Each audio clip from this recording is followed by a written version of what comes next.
Okay. Hi, everybody, and welcome to this workshop of the Virtual Pharmacy School Fair. While Lauren is pulling up her slides, I'll just do a quick introduction. My name is Gabriella. I'm from AACP, and I'll be moderating this session.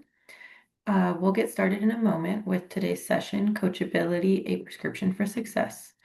But first, a few housekeeping items. So although you will be muted throughout the entirety of the webinar, please feel free to ask questions in the Q&A window throughout the session, and we'll try to save some time at the end to address those questions. If there are any questions that we don't get to, the speaker should be available in their booth during the expo hours, which are 5 to 7 p.m. Eastern time. So we highly encourage you to stop by their virtual booth at that time. And lastly, this presentation will be recorded and available immediately afterward in the sessions tab. So with that, I will turn it over to our speakers to get started.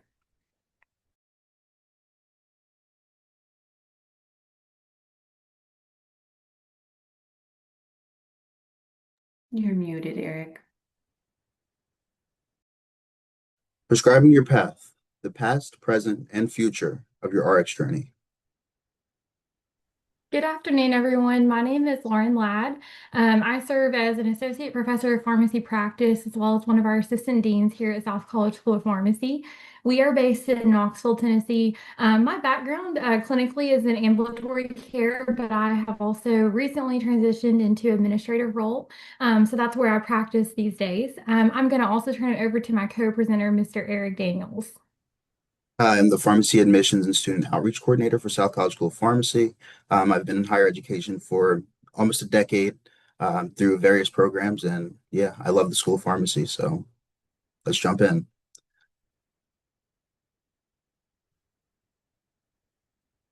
So our objectives today are going to be describe the key academic components needed to build a strong foundation for pharmacy school, explain the holistic admissions process, and identify ways to strengthen your pharmacy school application.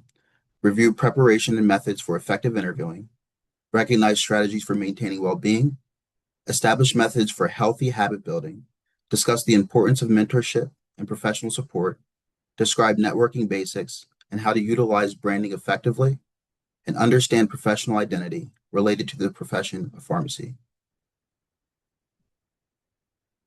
We'll be discussing the past, building a solid foundation, the present, building important professional skills, personal well-being and resilience, and the future, what to expect in pharmacy school. The past, building a solid foundation.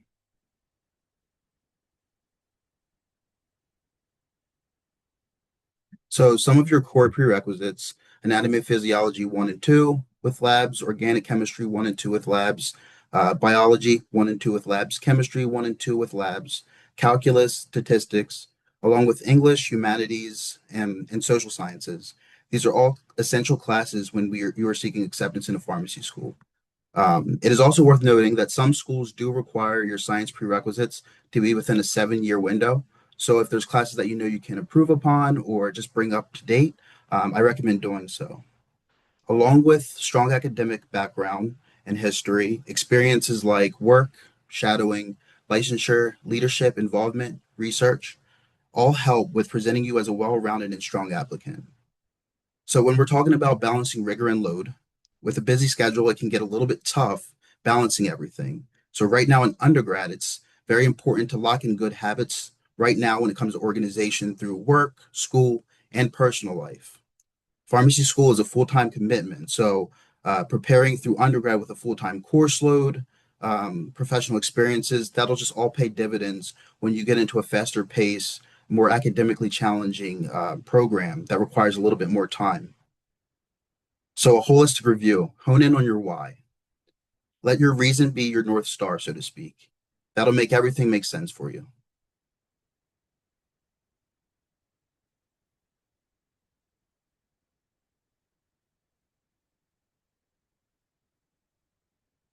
So letters of recommendation.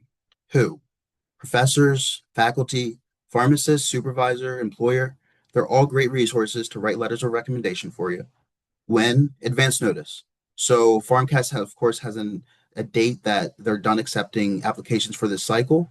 and schools have a date where they're done accepting interviews or conducting interviews for the cycle. So make sure that your evaluators know what your timeline is, what your deadlines are, so that you're prepared, and that they're on the same page as you are. And then how? One of the questions that you can ask is, would you feel comfortable writing me a strong letter of recommendation for pharmacy school? Provide additional information, resume, CV, transcript, personal statement, goals, highlighted experiences, achievements. Provide deadlines. Like I said, make sure that you guys are all on the same page of when you would like everything turned in. And then send a thank you note, email, and a follow up.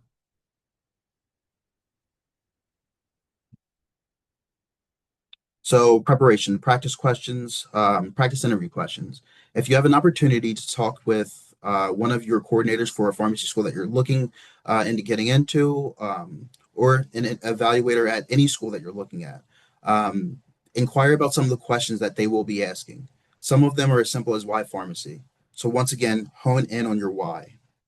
Um, your elevator speech, that's again very important. It's a cool way to just give a little bit of information about yourself, set the tone for the interview, and show your confidence and show why you really want to be there. An example of that could look like, my name's Eric Daniels. I have been in higher education for almost a decade. I've had the opportunity to help hundreds of students further their education and start careers. I am motivated to continue my work and usher in some of the brightest and most talented individuals into pharmacy. And then you have the STAR method. This is a good way to highlight an opportunity to highlight how you problem solve, how you face adversity, and get over that. And remember, be professional, show confidence, and show that you really want to be there. And these are some examples, like I said, to include in your elevator speech.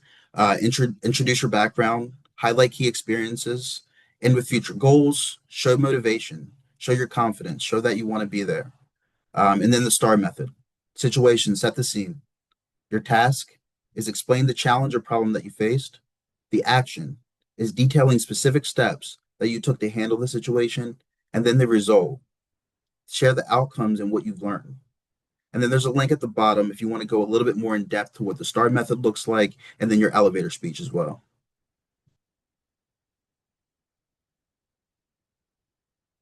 So some key dates to keep in mind and just to stay on your timeline, right?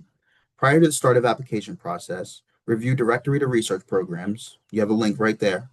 Check cycles, deadline requirements, application fees. Then 3 months prior to deadline, complete colleges attended and evaluation section. Once again, make sure that your evaluators are on the same timeline as you and they're prepared. 10 to 12 weeks prior to deadline, send official copies of transcripts directly to PharmCAS. Enter coursework, professional transcript entry, PTE, service. If using, sign up and submit. Check in with evaluators, and draft your personal essay. 6 to 8 weeks prior to deadline, complete and submit application, review verification process, monitor application, that's the PTE, the transcripts, letter of evaluation, and then 4 to 6 weeks prior to deadline, monitor application until status is verified. And then once again, there's some links down there so that you can get a little bit more information on how to do that and stay with the timeline. So now before we continue with our slides and before we jump into the present, we're going to do a little poll, just a few questions to see how you guys have liked the information and if it's helpful.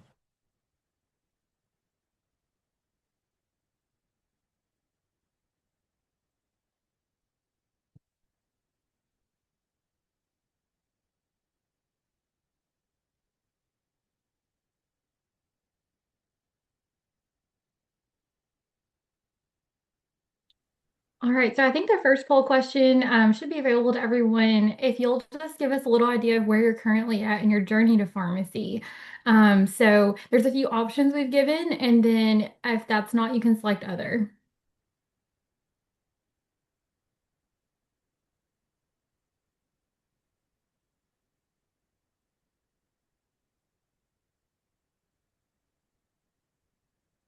Okay, perfect. And it looks like we're getting some responses in.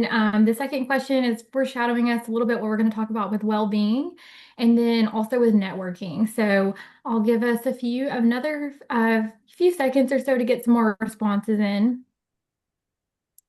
So it looks like we have a lot of our audience is in college or maybe out in the workforce. And then we have varying levels of how you guys are feeling about networking. So some feel very comfortable, some feel somewhat comfortable, and some of you guys are answering uncomfortable.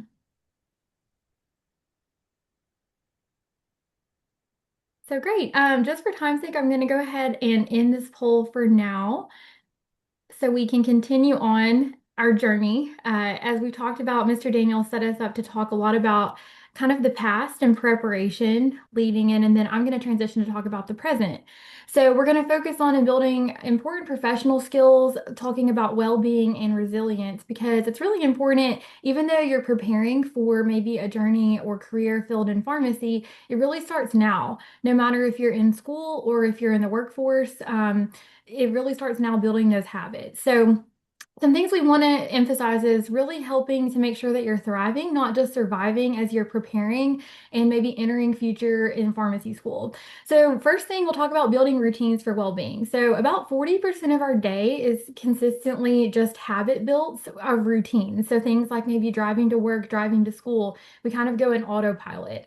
So think about how we can help build healthy routines to help establish important well-being practices. So some things to think about is just starting really small. So it can be, for example, maybe going on like a 10-minute walk after dinner. And so think about connecting it to something you already are doing. So for example, probably most of us eat dinner every night or something. So making it a habit after that to go on a walk around the neighborhood. Another thing is you want to be consistent. So make it a daily habit or even start small by doing 3 times a week or something like that. Visual cues can also be helpful. So maybe even having like a sticky note or something on the fridge or in your kitchen to remind you to walk, for example, in the evening. And then helping keep track of that. So maybe if you have a planner, maybe just giving yourself a check mark or like a golden star when you're doing those tasks that you're building for your well-being. So key things, it doesn't have to be anything big, but starting small, and that's how we build these habits that can be really helpful for our well-being. And then it's burnout is something you've probably heard this. It's kind of a buzzword, but it can happen to anybody at any point, in your journey, whether you're in school, whether you're in your career one day. So that's why it's important to establish these things now. So just some things to think about is 3 good things. So just naming or writing down maybe on a daily or even a weekly basis 3 things that are really good in your life or that you're thankful for. So kind of getting at practicing that gratitude. So thankful for like the sunshine today here in East Tennessee is something as we're kind of getting some spring weather finally. And then also just thinking about your core values. So kind of connecting to that why, like Mr. Daniels mentioned earlier. So there's tons you can Google list of core values. I encourage you to maybe circle about 10 of those and then maybe narrow it down to the top 3 that really stand out to you. What are those core values? Think about how they drive you because that's really important when you're facing burnout to really remind yourself the why and connect it to purpose. So we'll talk a little bit more about that. And then mindfulness meditation. So just allowing yourself some time.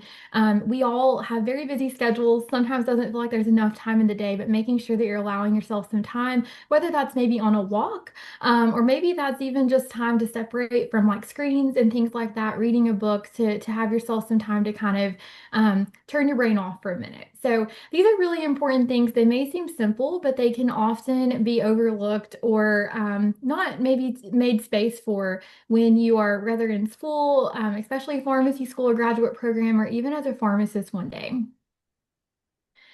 So then establishing these healthy habits even before pharmacy school begins. So these are things to think about now. So stress management, this is very important. So we all face stress of different kinds, but you can anticipate some things that might be stressful, for example, even in pharmacy school, or even now if you're in school or even in a work setting. So think about like exams are a common stress point, conflict, things like that, deadlines when you have a lot of things going on. So learning how to manage stress effectively is really important. And part of that goes back to building those routines, making sure you have mindfulness, and making space for that. This ties in very well to time management as well. So this is really important. I would say for everyone to have good time management skills, and I think it's a constant process in order to really hone this out. And often will adapt based on the year, the month, the week, whatever that looks like. So some things that can be really important is time blocking. And specifically, this can be really important like when you're in pharmacy school, you have a lot of exams, you have a lot of projects, a lot of studying, you might be working part-time, those types of things. So what that means is really blocking out time. What it doesn't mean is blocking 12 hours to study, right? That's not effective. Our brains aren't meant to handle that. So maybe blocking like a 2 hour chunk of your study time and then blocking like an hour for lunch and a walk or something like that. So really blocking out and being strategic with your time can be very helpful when you're in a graduate program, especially. I don't know if you guys have heard of the Pomodoro method before, but this is a method that is meant to kind of getting at this time blocking. So it's meant to you hone in for, let's say, 25 minutes on studying, for example, let's say pharmacotherapy, and then you set a timer, and then when that timer goes off, you stop and take a 5 minute break. You can also extend this, for example, to an hour of studying and then taking a 10 minute break. So that's really important when you get into you're in the mode of studying, but not letting yourself lead to burnout by doing like extra long sessions, right? So our brains are meant to have kind of on and off sessions, and it'll be more effective for retention of material as well. Other things to think about that you may use now, but making sure you have kind of something in place for your management and organization is just using tools that are helpful to help manage your time and stay on top of things. You'll have a lot of deadlines and you'll have to prioritize things on a maybe daily or even weekly basis. So find what works for you, whether that's a physical planner, whether that's electronic, for example, like through Google or Microsoft, using maybe even a combination of those things to stay on top of things. So using a calendar, reminders, alarms, whatever that system works best for you to stay on top of things. And ultimately, these things are meant to help you build endurance and resilience. So, again, this is not only important while you're maybe in pharmacy school, but also when you're out as a pharmacist one day. So, these skill sets are not something that go away or just disappear once you become a pharmacist one day. And these are something that myself still have to reassess on a consistent basis to make sure that I'm managing these effectively. So next, mentorship and professional support. So this is something to even start thinking about right now. So you may think maybe you have a great mentor and that is wonderful. And maybe you're thinking, I don't have a mentor. I'm not even really sure what that means for me.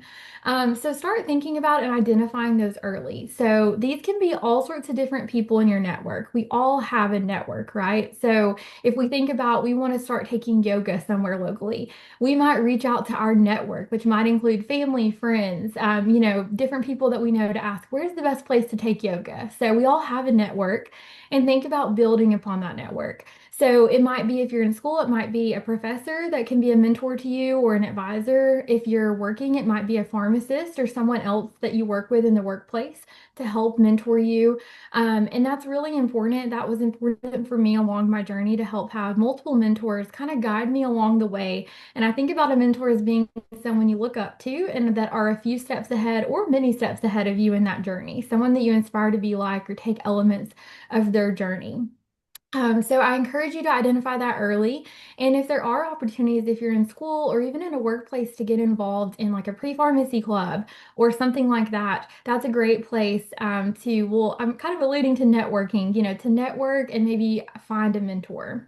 And then utilize your resources. So there's a lot of resources sometimes that are underutilized. So for example, maybe if you're in school right now and they have a program at your school where they'll do a resume or CV review. Take advantage of that. Or even they might offer mock interview practice. So take advantage of that and practice those skill sets that could come in handy later on when you're applying or in pharmacy school.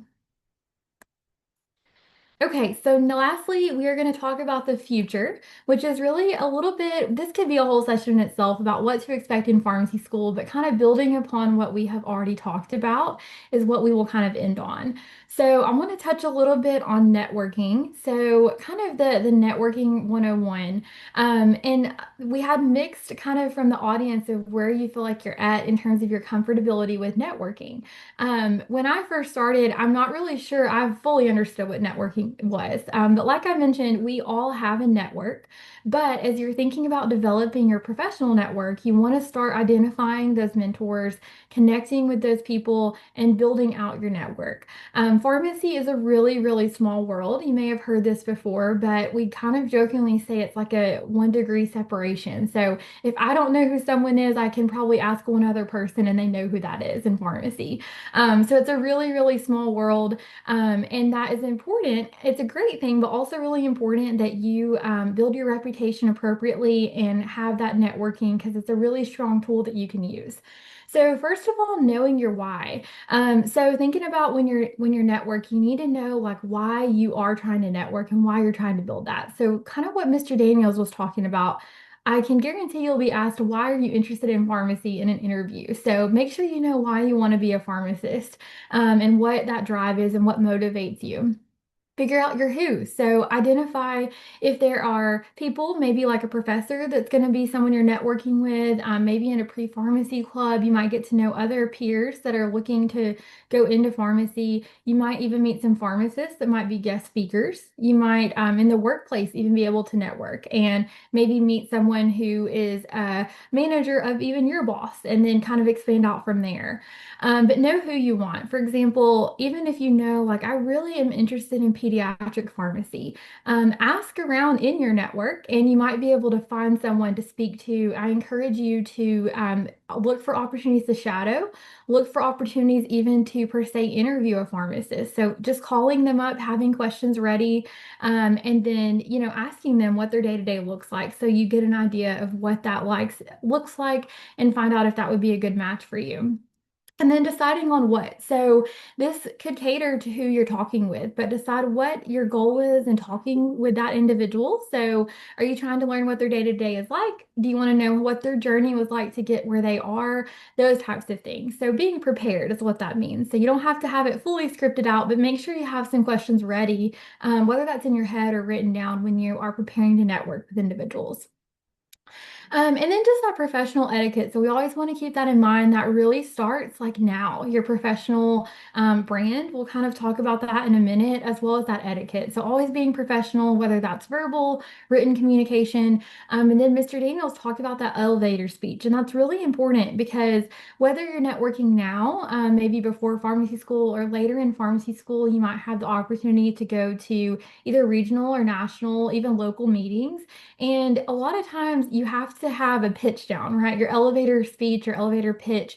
So in 1 to 2 minutes, you can tell someone or get your point across, right? Introduce yourself and then kind of get the point across because you may not have 15 minutes, for example, to talk to every individual that you're trying to do. So really work on practicing that. That's something that's really important for interviewing as well as for networking.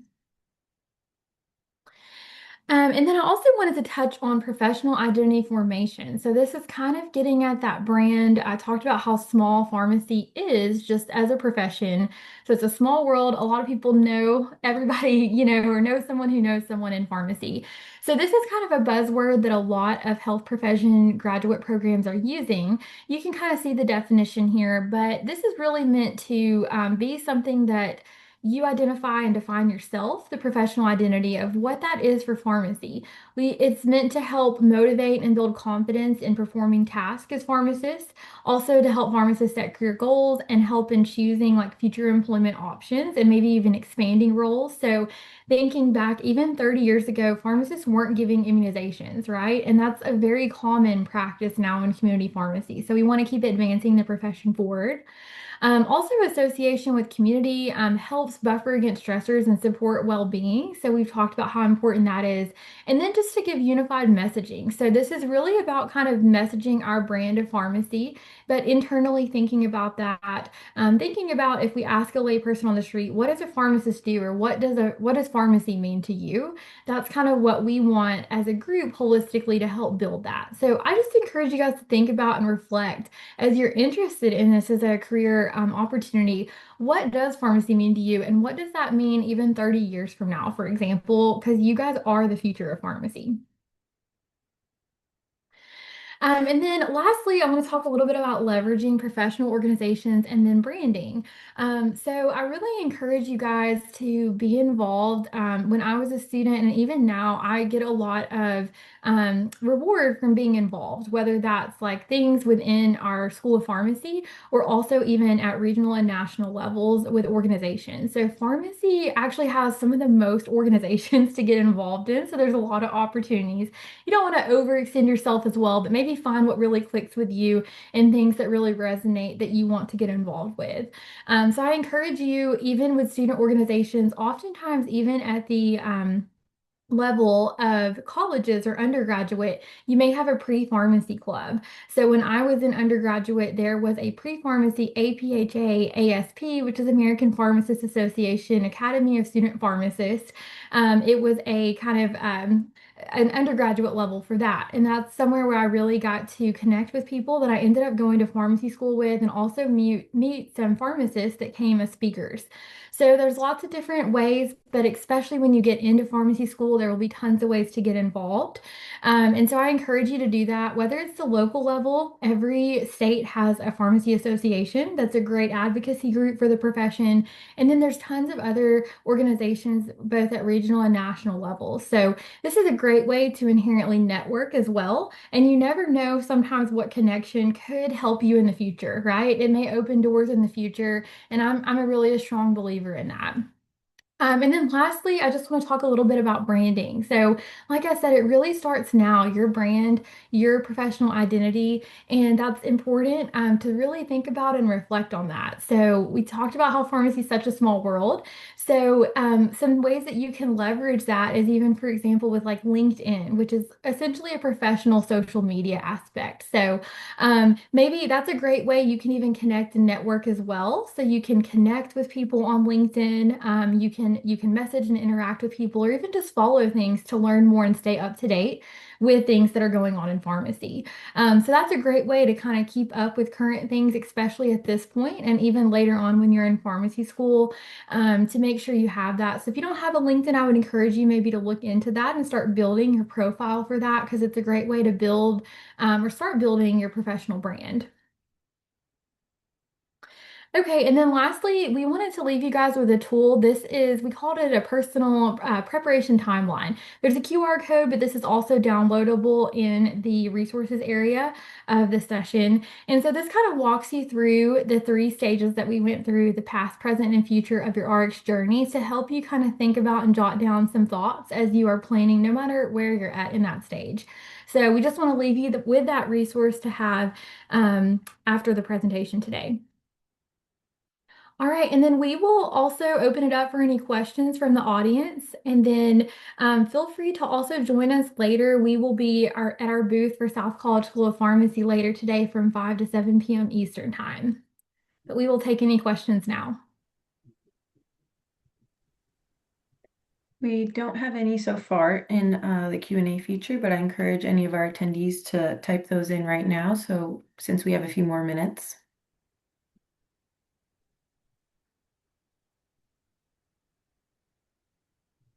Perfect. And we do have our email addresses up here in case you think of any questions later. You're welcome to connect and reach out with any questions as well.